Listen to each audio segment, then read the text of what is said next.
Good evening. Welcome to Inside News. I am Serena. Tonight, we are Thursday, October 16th, 2025. Tonight's broadcast brings you the developments reshaping policy, infrastructure, and international relations across continents. We examine decisions that will affect millions and initiatives that signal where nations are directing their resources and priorities. Our broadcast operates from a simple principle. Every story matters. Every decision carries weight. Whether the headlines dominate or whisper from the margins, they deserve your attention. We begin with tonight's major developments. Our lead stories tonight originate from the Americas, where significant legislative and economic commitments have emerged. In the United States, Congress has passed the Federal Data Privacy Act following months of contentious debate. The legislation establishes a federal framework for consumer data rights. Citizens will now possess the right to access, correct, and delete personal information held by corporations. The act creates a unified standard across the nation, preempting existing state-level laws. Tech giants have responded with mixed sentiment. Some acknowledge the clarity a single federal standard provides. Others object to strict compliance requirements.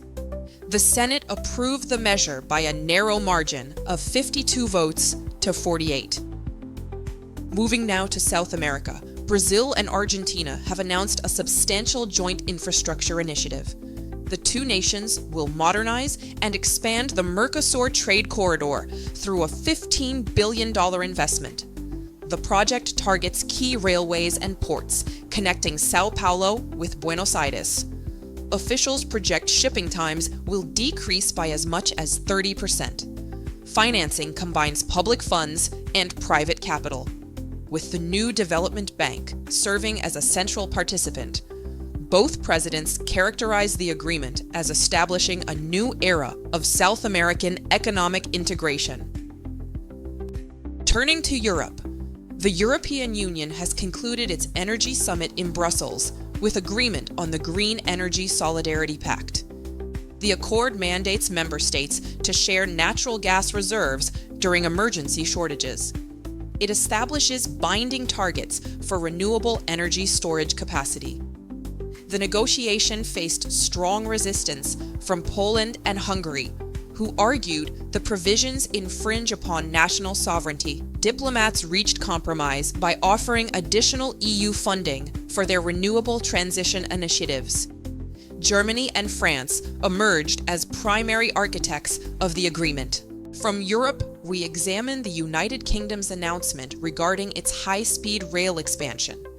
The government has significantly scaled back HS2's northern leg.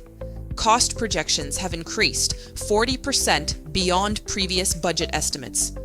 Officials have cancelled the section designed to connect Manchester with Leeds. This decision has provoked substantial outrage among political leaders and business groups throughout northern England, who contend the government has broken commitments to level up regional prosperity. Our focus shifts to Africa, where diplomatic efforts have achieved concrete results. The African Union has brokered a ceasefire agreement in the escalating border dispute between Ethiopia and Sudan. The accord, signed in Addis Ababa, establishes a demilitarized buffer zone along the contested Alpha Shaga region. Both nations have committed to withdrawing troops and permitting African Union peacekeepers to monitor the zone.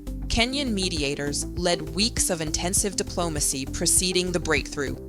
International observers have cautiously welcomed the development. Next, developments in the Middle East demonstrate economic diversification in action. Saudi Arabia has launched its first fully operational NEOM industrial city sector, dedicated to green hydrogen production. The facility operates entirely on solar and wind power. It is now exporting ammonia derived from green hydrogen to Asian markets. This milestone represents substantial progress within Vision 2030.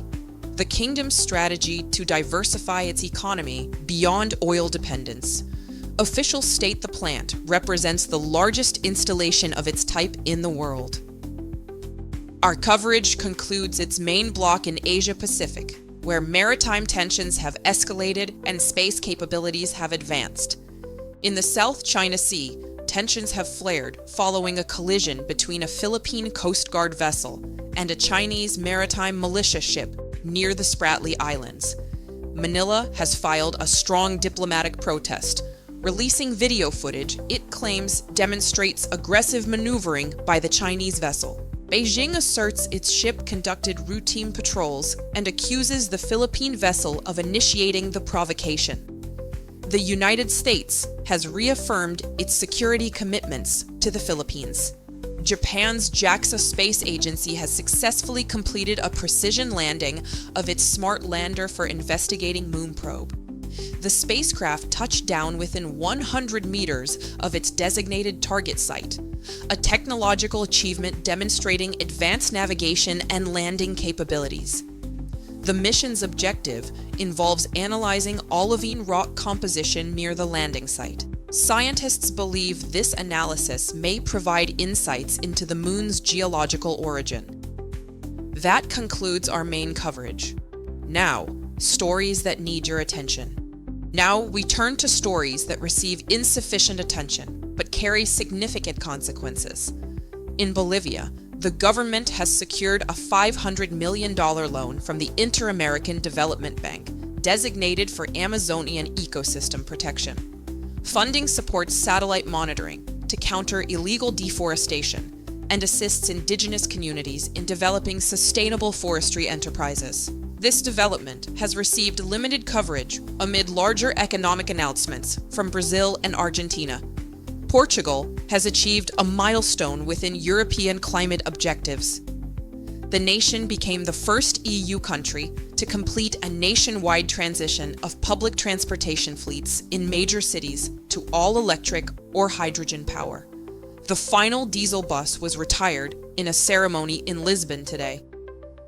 This accomplishment has generated minimal international coverage despite its significance for EU climate targets. Moving to overlooked developments in Africa. A technology startup in Ghana named AgroShield has deployed an artificial intelligence-powered crop disease detection system. The platform now serves over 50,000 smallholder farmers. The system operates through a smartphone application, enabling farmers to identify threats to cacao and cassava crops in early stages. Preliminary data indicates yields have increased by an estimated 20%. This agricultural transformation is reshaping local economies while receiving rare global media attention. Also overlooked in the Middle East, Jordan's Ministry of Antiquities has announced the discovery of a vast, well-preserved Roman-era mosaic floor near Jerish. Archaeologists believe the find may rank among the largest and most intricate ever located in the region, depicting scenes from mythology and daily life. The discovery has not yet captured major international headlines. Finally, developments in the Asia-Pacific region reveal innovative environmental finance. Vanuatu, a Pacific island nation, has launched a Blue Bond initiative to finance ocean preservation and sustainable fisheries management. The program aims to protect marine ecosystems from climate change impacts and overfishing. The Blue Bond has been overshadowed by geopolitical tensions in the South China Sea. These stories, the visible and the overlooked, inform how our world functions and where our future leads. They reveal decisions that shape economies, protect resources, and define international relationships. Inside News remains committed to bringing you comprehensive coverage across all continents and all stories that matter. Stories that others report, and stories that others miss. Thank you for joining us this evening. We wish you safe journeys forward. Good night.